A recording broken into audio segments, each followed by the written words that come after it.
with a lefty opener potentially for a little bit longer. When you think about just kind of Shohei Ohtani, what you saw from him in the DS, him hoping to make just a few adjustments, is there something that will stand out to you that will kind of show, maybe not results-wise, but something's kind of clicked and he's getting back on track offensively? Yeah, I think obviously, those guys, make sense that they're opening with Ashby.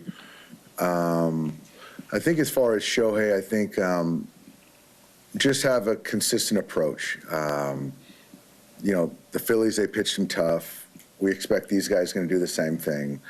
I think just having a consistent approach and kind of what you're hunting is what all I'm looking for. And that's with all of our players. And kind of have an idea what you're trying to do and not trying to chase your tail. Because then you start, being spiking, being predictable, and being pitchable. So, yeah, but I expect good things from Shohei this series. Jack, third row on the far right. Dave, Pat Murphy has not been shy about describing his team as the underdog in this series. I think he joked today he wasn't sure if most of your players could name 8 Brewers. Has this been a concern at all for you, just in the way these teams are viewed perception-wise publicly, that you guys are taking them lightly at all? No, not a concern at all. That's just kind of how Murph is.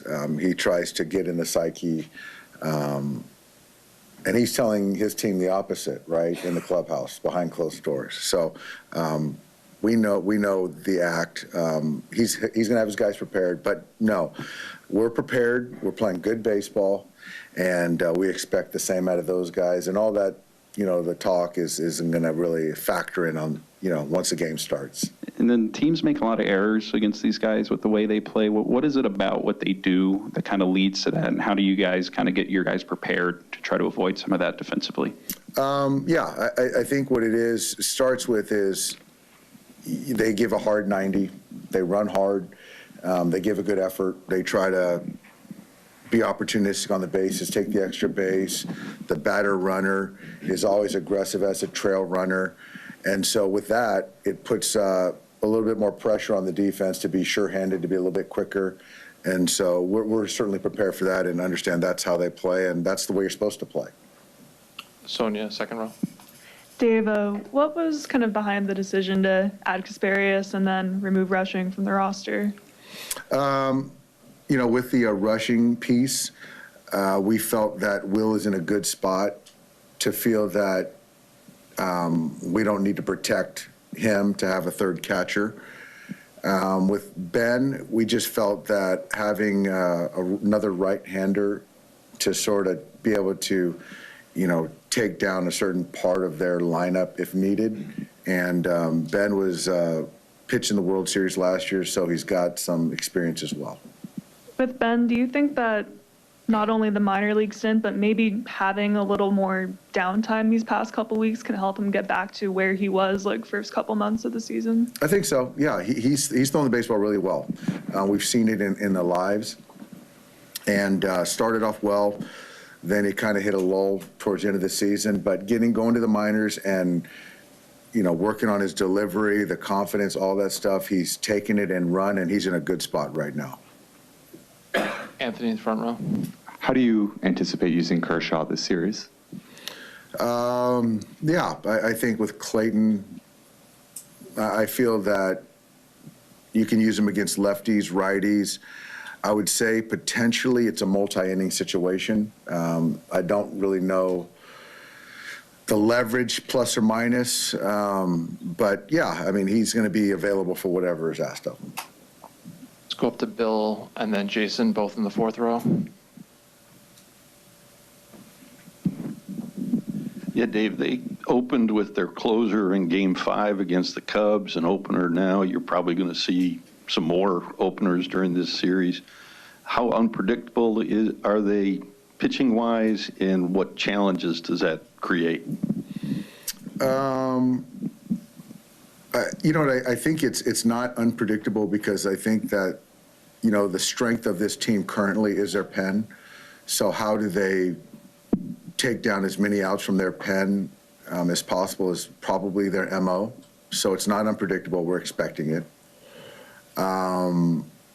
I do feel that we have a lot of guys on our team that are pretty neutral, and so it's going to be hard to set up lanes for them to get sort of matchups consistently. So I feel that, we're equipped to take on anything they throw at us. Jason? Dave, you're in the middle of an October where you have a chance to do something that no team has done in 25 years, and that is repeat. What have you learned this year about why that's so hard? And is there anything about your approach to this season that maybe was different from 2021? It's hard because certainly the playoff format doesn't lend itself to just getting into the championship series and getting to the World Series. So that in itself makes it more difficult.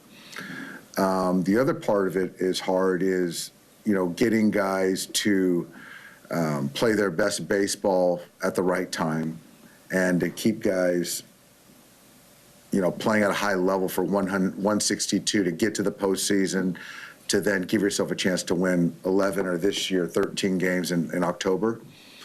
What have I learned? I've learned that you've got to kind of give players grace at points during the season to appreciate the human side of it's hard to play every game like it's Game 7 in April, but know when to kind of turn it on. And I do think that, in that series in Baltimore, we turned it on from that point on. Even losing that series 2 out of 3 to the Orioles, we still turned it on. Let's go to Steve on the right side of the third row. Just the roster adjustment, Kasparius going in, was that just a matter of longer series, getting another arm in, or the reason? As far as who? Kasparius. Yeah, that's more of driven by the 7-game series, and then going with 2 catchers versus the 3. Second row. Yeah, Dave, since you brought up that Baltimore series, what was it about your message there that you think resonated with this team? I think you're just giving everyone permission to let go of the prior, call it 5 months of the year, the inconsistencies of play, offloading all that stuff, myself included, to then go from that point forward and to play like a team that's going to the postseason, and how do we prepare and play like that? And it's hard to do that when you're carrying baggage of recency. And I think that we're all guilty of, at that point in time, carrying the here we go again type thing in all facets of the game. Come back to Kirsten in the second row. Dave, just quickly for Andy Pages, do you think how the NLDS ended, do you think there's something there that can kind of just ignite for him to get going here this October? I hope so. I hope it's a confidence builder for him. Seeing his work, talking to him, he's in a good headspace, which I like. So yeah, I mean, he's been around a long time, as far as the last couple of years, played in playoff games. So they're going to attack him with velocity. So, we'll see. But I do think his confidence is starting to tick up. Mike, down in the front. Dave, you got through the postseason last year with the rotation pretty much on fumes there at the end. Just how reinforcing is it for you right now to have the number of options you have kind of lined up? It's huge. It's a completely different construction as far as, the pitching, and it's a good thing when your best arms in each particular game are going to take down the most outs. And so that's where we're at right now this year, where last year, knowing that your starter wasn't going to take down the most outs in most cases, tougher to navigate. So this is a much better situation, but we got to go out there and play well too. And how much did getting Blake Snell last winter play into that, and adding to that depth? It was great. I mean, he's a bona fide ace.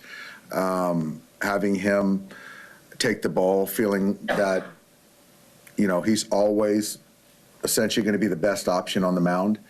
And obviously with Yoshinobu, what he's done this year for us, taking another step forward, and having Tyler come back and pitch the way he has been huge for our club. Obviously, yeah. Let's go up to Jesse on the far right of the fourth row. Just a follow-up to that, Doc. Obviously, this is kind of the culmination of a season-long plan with these starting pitchers. Yeah. I mean, could have worked out any better in this moment, having them exactly where they are? I mean, did this plan start in spring training? I wouldn't say it started in spring training. We expected Blake to be healthy, Blake Snell to be healthy coming out of camp. And then he just was balky, his shoulder. And then so to kind of put him on ice, to save bullets, to get him strong and for the duration, that's kind of how it happened, and wouldn't change that. There was some cost and having other guys take down some of the stuff in the earlier part of the season. Same thing with Tyler. We expected him to go wire to wire and pitch more than he did last year. But I think that, to your question, Jesse, we couldn't have had it any better as far as the workload where guys are at, and even Shohei. We were very methodical and pitching them 1 inning at a time to 2 to 3 to 4, and so now to feel that he's built up in a way that he is, I think that we couldn't have it couldn't have played out any better. So a lot of credit goes to the training staff, the coaching staff. All those guys did a fantastic job. We'll finish up with David, fourth row on the aisle. Dave, will the outcomes of these 2 games determine when you have Glasnow and Ohtani pitch back at home, or is that already set? Already decided. No. All right, Dave, appreciate the All right, time. thanks, See you guys. post game.